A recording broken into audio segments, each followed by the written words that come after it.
Au début, il n'y avait rien.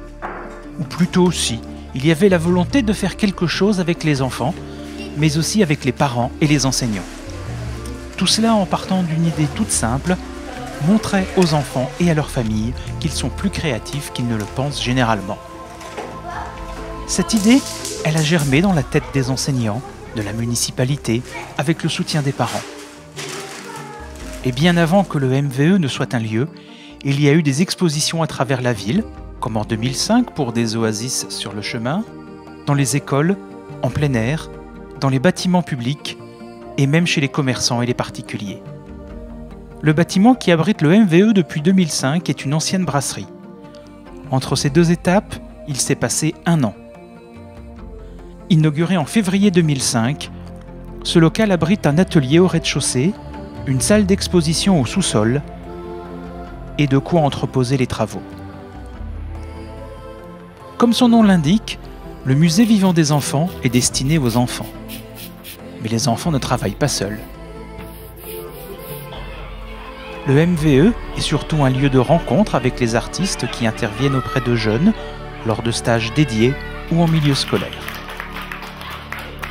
On a décidé de travailler avec la matière lumineuse et aussi je leur ai expliqué comment ça fonctionnait un appareil photo et comment on pouvait contrarier la matière lumineuse avec l'appareil photo. Et puis on a aussi beaucoup travaillé sur des plans très rapprochés pour n'avoir que les tonalités de couleurs, c'est-à-dire que comment on peut reconstituer un soleil, un peu, je leur ai expliqué, un peu comme si vous aviez une palette de peinture. Vos photos, ce sont vos couleurs, comme un peintre, et puis on va disposer ces couleurs de telle sorte à avoir quelque chose qui pourrait représenter une source de lumière ou un soleil ou une source de chaleur, etc.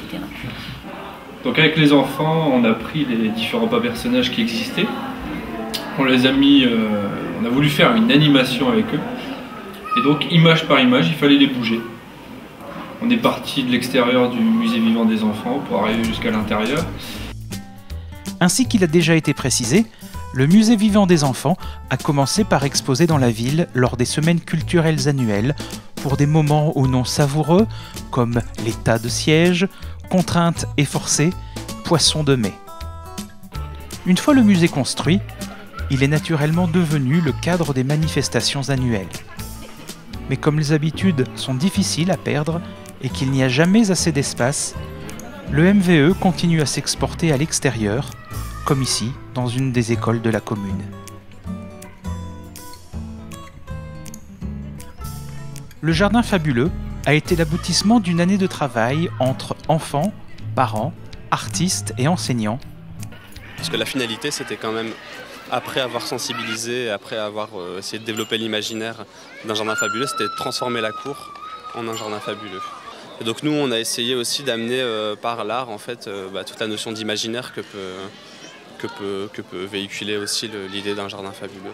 C'était l'idée de les faire rêver, puis à la fois une préoccupation nécessaire, préoccupation verte. Au départ, c'est vrai qu'ils s'en tenaient à un jardin simple. Et c'est pour ça que justement, on a essayé de pousser l'imaginaire et de dire vous pouvez vraiment tout envisager, des choses qui ne soient pas réelles.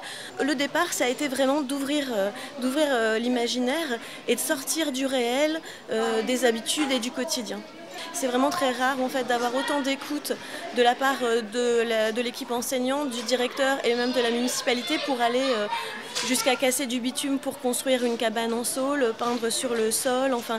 Et ce qui est vraiment assez fabuleux aussi, c'est que dans la poursuite des activités effectivement de l'école et du musée vivant, c'est qu'on a associé les enfants à toute la création du jardin parce qu'il fallait vraiment que ce soit leur monde. Et puis l'année prochaine, c'est fleurir les fenêtres, c'est continuer là derrière avec une artiste qui va venir travailler avec nous pour faire un faux jardin cette fois-ci, qui répondra au vrai jardin fabuleux. Enfin, voilà, c'est encore plein de projets et plein de choses.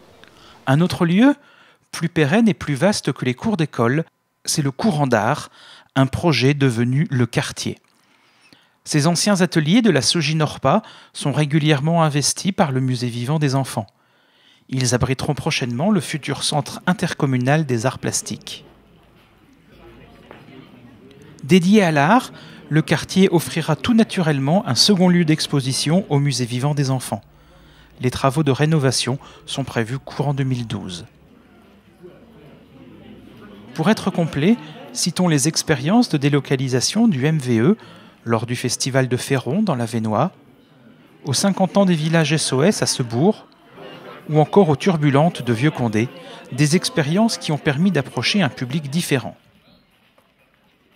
Outre les artistes en herbe, le MVE accueille aussi des artistes confirmés au travers d'expositions, comme ici les Canaux du Nord avec des photos de Ditivon. Parfois, des artistes qui ont travaillé en partenariat avec le MVE sont invités à exposer leur propre travail. Ce fut le cas en septembre 2010 où 26 artistes sont venus présenter leurs créations lors de l'exposition Reverto. Le Musée vivant des enfants a établi de nombreux partenariats pour des expositions ou des stages avec les structures culturelles locales comme le Boulon, le Centre régional de la photographie, le Printemps culturel et Tous Azimuts. Le principe des parades turbulentes, en fait, c'est d'aller semer des petites graines de fantaisie, d'impertinence dans les villes. C'est vraiment l'idée de créer un moment de partage avec les habitants de la commune. Certains artistes viennent même en résidence à l'invitation du MVE et de ses partenaires, comme François Fréchet et Capucine Deszoumeurs, présents à l'Agitation Générale en septembre 2011.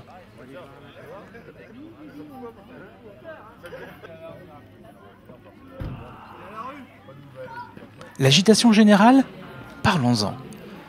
Tout d'abord, c'est quoi ça, l'agitation générale? C'est un moment où les frontières entre art visuel et musique s'estompent, le temps d'une exposition suivie par un concert.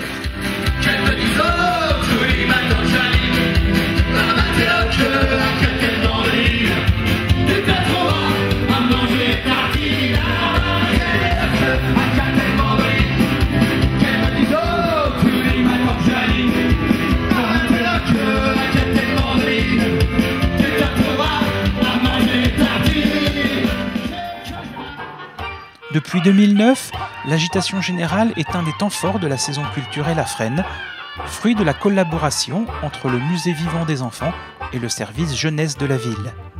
Mais ce sont les organisateurs qui en parlent le mieux. L'agitation générale donc, est organisée en partenariat avec la ville de Fresnes-sur-Escaut, le service jeunesse et le Musée vivant des enfants. Elle est financée, puisqu'il nous faut quand même un peu de sous pour réaliser, elle est financée donc par l'État et la ville dans le cadre des CUCS, donc des contrats urbains de cohésion sociale, par le Fonds de participation des habitants et par le Conseil régional Nord-Pas-de-Calais.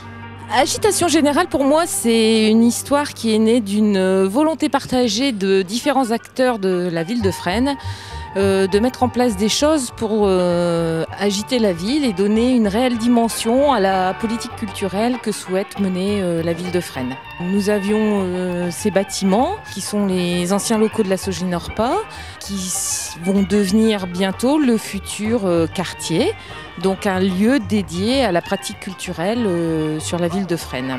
Il va y avoir une vaste opération de réhabilitation, d'aménagement, d'extension des locaux qui, par la suite, devraient pouvoir lancer définitivement toutes les opérations que nous mettons en œuvre depuis 3 ans pour préfigurer ce lieu et qu'on a nommé essentiellement Agitation Générale. Alors Agitation Générale, c'est plus particulièrement une manifestation qui se déroule effectivement le 3e week-end de septembre sur la ville de Fresnes et qui a pour ambition de réunir de multiples artistes, que ça soit des artistes musiciens, des artistes plastiques ou encore d'autres. Et Agitation Générale, l'avenir, c'est de favoriser la culture sur Fresnes et d'amener de plus en plus de Fresnois à venir nous rejoindre sur ces manifestations que l'on veut festives.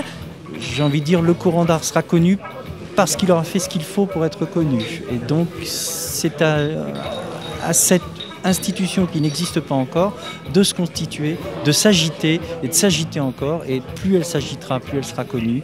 Et quand elle sera vraiment connue, alors elle aura mérité son statut d'institution. Je crois que c'est ça. On ne peut pas prévoir quand la renommée sera là.